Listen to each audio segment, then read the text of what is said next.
Welcome to the Organized Expat, brought to you by Tytle, the platform for expat taxes.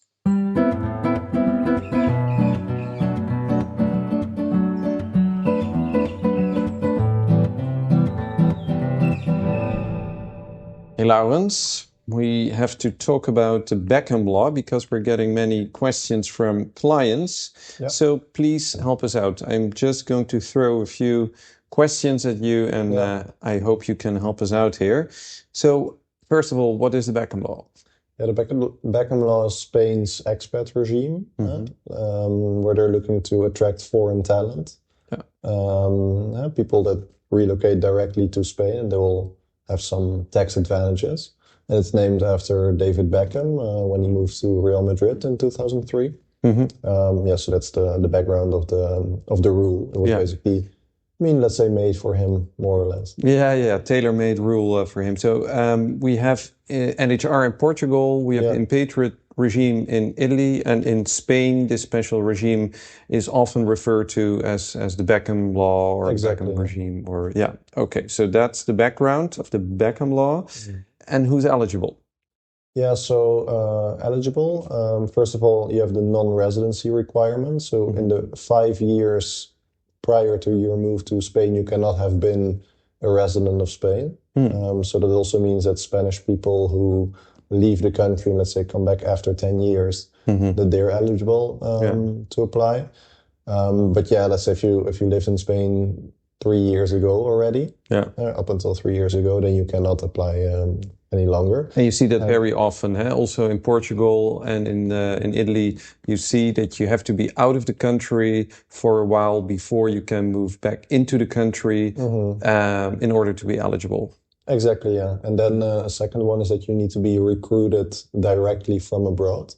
So typically, you also have to show, for example, an employment contract or an intention to work there before you move to the country, so that it's clear that you were directly hired to strengthen the Spanish economy, let's say. Which is smart because it's, I think, focused on getting skilled people to the country. So introducing those requirements, make sure that you're really contributing. Exactly. And that it's relevant for the economy, what you're going to do. And then for the rest, you can think of people with a digital nomad visa. Transfers from foreign company, etc. So if that applies to you, if you come to Spain to work there, or even as a remote worker, as a digital nomad, then it may apply to you. And you also should not have been a Spanish tax resident for at least 5 years. Those are the two important things. And also the activity requirement is, I think, also something that that you have to work you need to perform your work in Spain. Now it's loosened a little bit, but still you cannot do more than 50% of your work abroad. So the focus area needs to be Spain. Again, there's this link with Spain. And maybe it's also important to know that if you make this move as, for example, an American going to Spain to take advantage of this rule, then you really have to move to Spain. It's not that you can just have some fake residency there. It's really, you have to be there for more than 183 days to avoid discussion. So that's good to be aware of. So who cannot apply for the Beckham rule? Freelancers, self-employed people in general, unless you have a digital nomad visa, and there are some other exceptions as well. Those are new. We will look at that a bit later in this video. We should do a special episode because freelancers, that's a little bit more, let's say, difficult, that question. It depends. You can think of people and freelancers in the field of research and development, for example, certain startup spheres as well. So there's a bit of a list there. So freelancers, sports professionals as well. I mean, it was the reason why the regime was opened in the first place. But nowadays they would be excluded. And directors owning more than 25% of the company as well. So owning more than 25% of the company?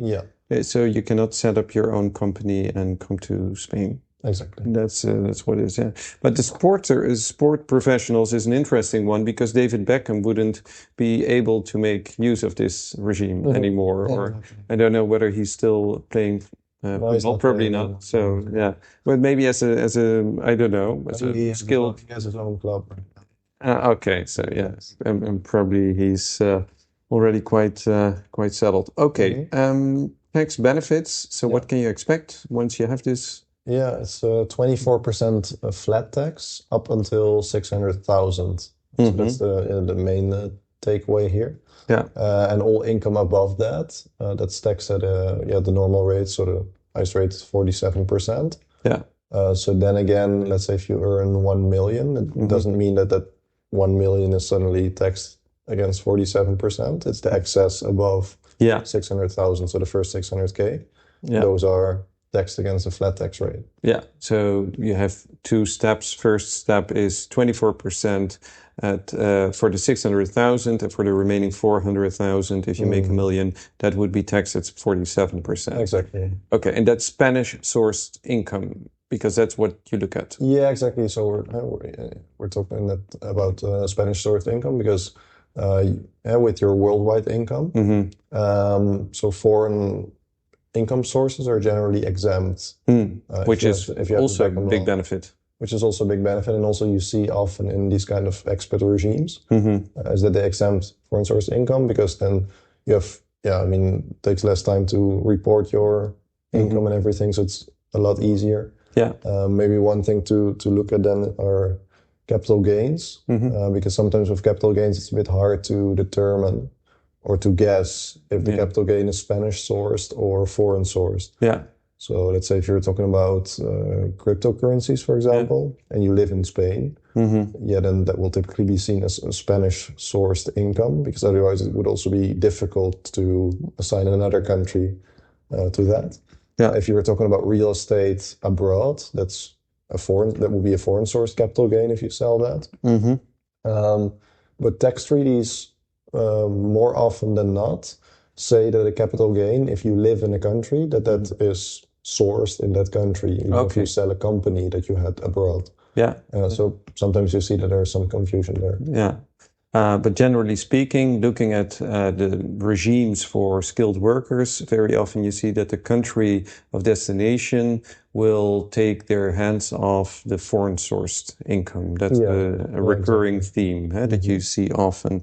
And what about wealth tax? Is that something? Yeah, so wealth tax is a separate thing. So above, I think, 170K, something along that range, the wealth tax kicks in, but it's separate from the Beckham Law.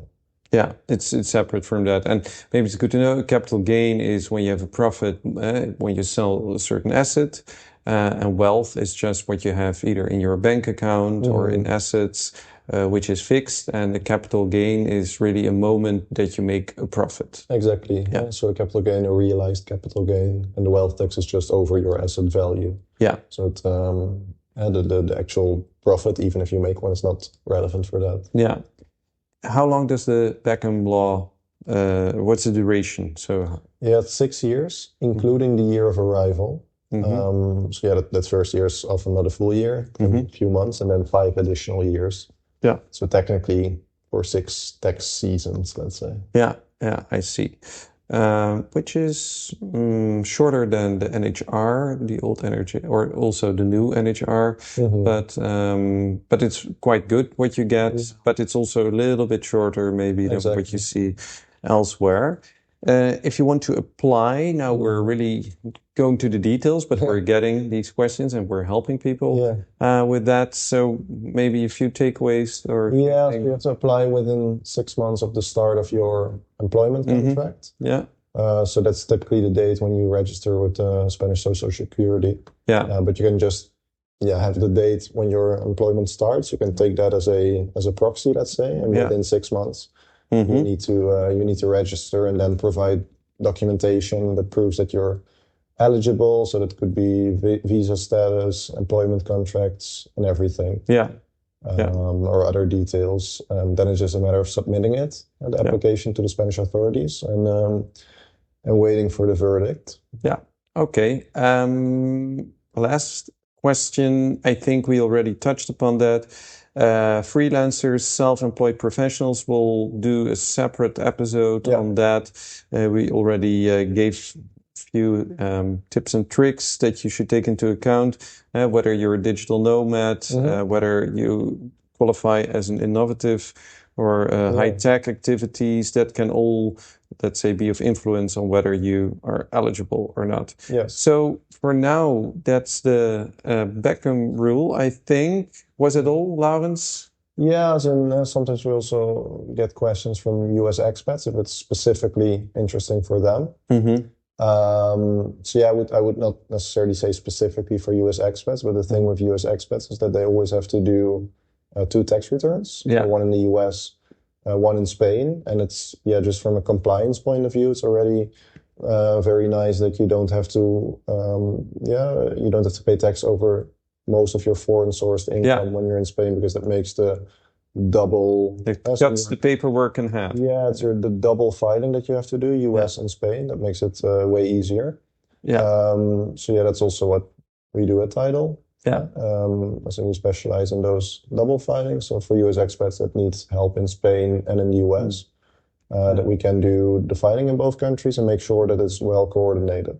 Yeah, and we see an uptick in Americans reaching out to us, but of course we're open to any nationality, so not only Americans, everybody is welcome. So thanks a lot for listening or watching, and see you next time.